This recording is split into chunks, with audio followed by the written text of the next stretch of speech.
পাহাড় ও ঝর্ণার দেশ, উত্তর পূর্ব ভারতের মেঘালয় রাজ্য। চারদিকে উঁচু উঁচু সব পাহাড়, হাত বাড়ালেই মেঘের স্পর্শ। পাহাড়ের বুক চিরে নেমে আসা অসংখ্য ঝর্ণা, স্বচ্ছ পানির নদী, লেক ও ছবির মতো সুন্দর গ্রাম, এই সব কিছু মিলেমিশে প্রকৃতির অনাবিল সৌন্দর্য নিয়ে মেঘালয় হাতছানি দিয়ে ডাকে ভ্রমণপ্রেমীদের। বাংলাদেশ থেকে মেঘালয় যাওয়ার সবচেয়ে সহজ পথ হচ্ছে ডাউকি বর্ডার, যেটি সিলেট শহর দিয়ে তামাবিল বন্দর হয়ে যেতে হয়। তাই আপনি যদি মেঘালয় ঘুরতে যাওয়ার পরিকল্পনা করে থাকেন, তাহলে আপনাকে অবশ্যই ভিসা করার সময় ডাউকি বর্ডার উল্লেখ করতে হবে। অথবা যদি আপনার ভিসা করা থাকে, আপনি চাইলে ডাউকি বর্ডার পরে সংযুক্ত করে নিতে পারবেন। এতে আপনার এক্সট্রা 300 টাকা খরচ হবে এবং সময় লাগবে 7 থেকে 15 দিন। আমাদের যাত্রা শুরু হয় চট্টগ্রাম থেকে। রেলপথে আমরা চট্টগ্রাম থেকে সিলেটের উদ্দেশ্যে রওনা হই। চট্টগ্রাম থেকে সিলেটের রেল নন এসি শোভন চেয়ারের ভাড়া 450 টাকা, যেটি রাত 9টা 45 মিনিটে চট্টগ্রাম ছাড়ে এবং সকাল 7টায় সিলেট পৌঁছায়। সিলেট শহরে নেমে আমরা চলে যাই পানশিতে সকালে নাস্তা করার জন্য। কিন্তু ভাগ্য খারাপ, কোরবানের আগ মুহূর্ত হওয়ায় বেশিরভাগ রেস্টুরেন্ট বন্ধ। যাই হোক, একটি হোটেলে আমরা সকালে নাস্তা করে রওনা হলাম তামাবিল বর্ডার উদ্দেশ্যে। সিলেট হুমায়ুন চত্বর থেকে সিএনজি অথবা বাসে করে আপনি তামাবিল যেতে পারবেন। বাস ভাড়া 100 টাকা আর সিএনজি ভাড়া 800 থেকে 900 টাকা।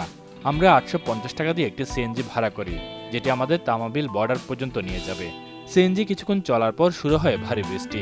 তবে বৃষ্টির প্রিপারেশন আমরা চট্টগ্রাম থেকে নিয়ে এসেছি, কারণ আমরা আগে থেকেই খবর পেয়েছি মেঘালয়ে 2-3 দিন ধরে বৃষ্টি হচ্ছে এবং আগামী 4-5 দিন বৃষ্টি থাকবে।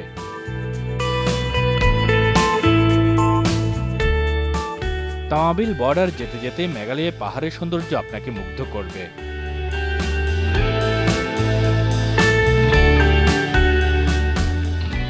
সকাল 8টা 30 মিনিটে সিলেট থেকে সিএনজি ছাড়ে এবং 10টা 30 মিনিটে আমরা তামাবিল বর্ডার পৌঁছাই। বর্ডারে পৌঁছে আপনাকে সর্বপ্রথম সোনালী ব্যাংকে ট্রাভেল ট্যাক্স জমা দিতে হবে, অথবা আপনি যেই শহরে থাকেন সেই শহরের সোনালী ব্যাংকে আগেই টাকা জমা দিতে পারবেন।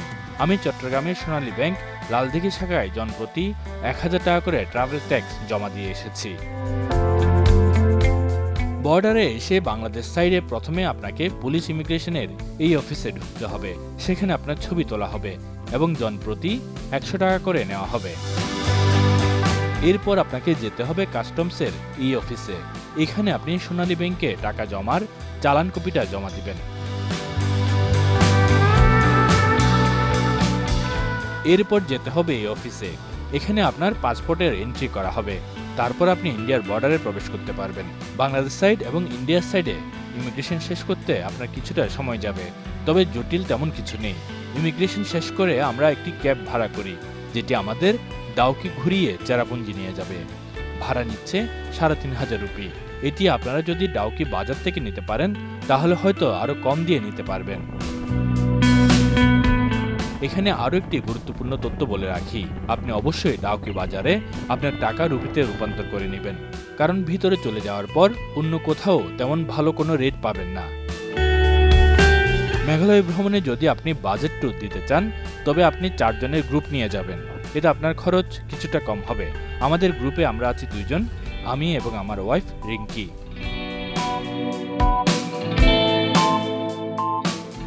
চলতি পথে আমাদের প্রথম স্পট পড়ে ডাউকি ভিলেজ। এখান থেকে আপনি সরাসরি বাংলাদেশের সিলেটের জাফলং দেখতে পাবেন। তবে জাফলং এর অবস্থা এখন ভালো না, কারণ মেঘালয়ে পাহাড়ের বৃষ্টির পানি জাফলং এর উপর দিয়ে প্রবাহিত হচ্ছে। এরপর আমরা যাই উমক্রেন ফলসে। উমক্রেন ফলসের এই রূপ সচরাচর দেখা যায় না, শুধুমাত্র ভারী বৃষ্টির মৌসুমে বৃষ্টির দিনে এই রূপ দেখা যায়।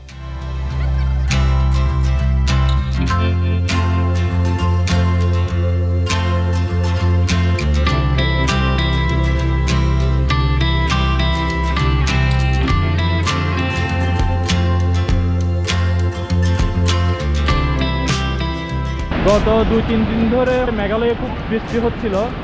সেই বৃষ্টির চমৎকার দৃশ্য দেখতেছি আমরা উমক্রেন ঝর্ণাতে। এই যে বৃষ্টির সময় যে ঝর্ণা, সেই ঝর্ণা দেখতে হবে এখন।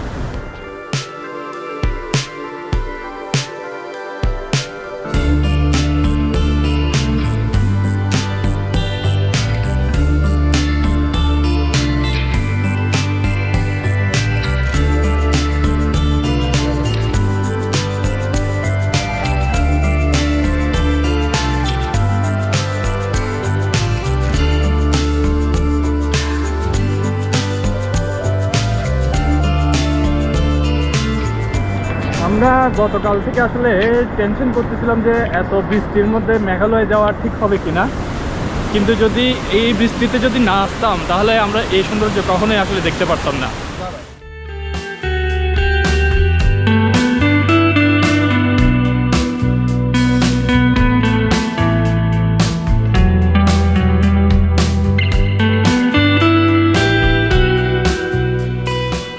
কিছুক্ষণ উমক্রেন ফলসে থাকার পর আমরা রওনা হলাম বুরহিল ফলসের দিকে।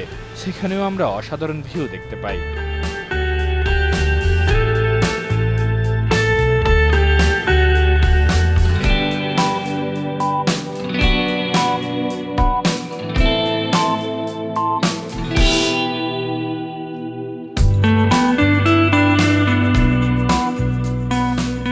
এরপর আমাদের যাত্রা মাওলিনাং ভিলেজের দিকে।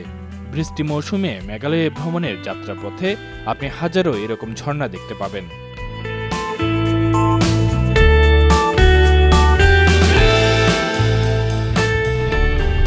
ওপারে বাংলাদেশ, এই যে বাংলাদেশের বর্ডার, আর এপারে আমরা যাচ্ছি একদম বর্ডারের পাশ। হ্যাঁ, এই যে বর্ডারের পাশ ঘেঁষেই আমরা যাচ্ছি। এতদিন তো মানে বাংলাদেশের ভিতর দিয়ে যাইতো না, এদিক দিয়ে রাস্তা সমস্যা ছিল। আচ্ছা, আর এখন কি রাস্তা ঠিক করছে এটা? একদম ঠিক করে দিয়েছে।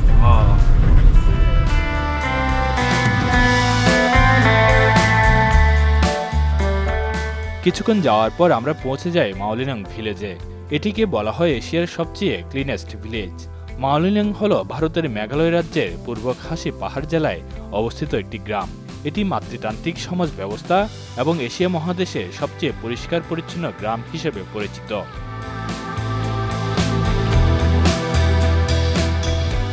মেঘালয় ভ্রমণের প্রথম দিনের দুপুরের খাবার আপনি মাওলিনাং ভিলেজে করে নেবেন। এখানে খাবারের মান এবং দাম দুটোই খুব ভালো। আপনি 150 থেকে 250 রুপির মধ্যে ডিম, মাছ অথবা মাংস দিয়ে দুপুরের খাবার পেয়ে যাবেন।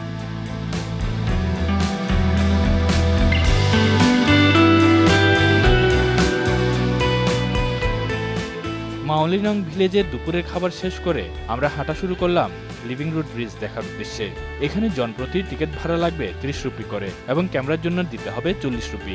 লিভিং রুট ব্রিজ যেতে সময় বেশি লাগবে না, 10 থেকে 15 মিনিট হাঁটলে আপনি পৌঁছে যাবেন লিভিং রুট ব্রিজ বা জীবন্ত সেতুতে।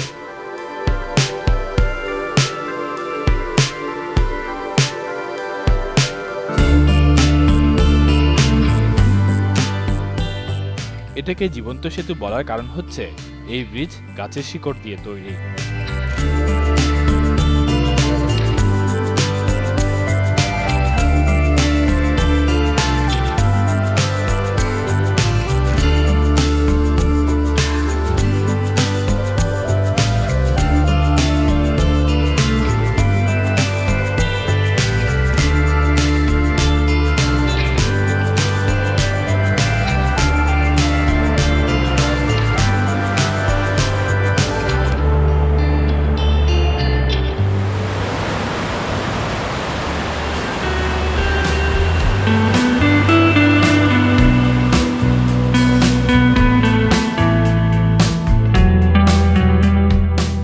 লিভিং রুট ব্রিজ দেখার পর আমরা যাত্রা শুরু করলাম চেরাপুঞ্জির উদ্দেশ্যে।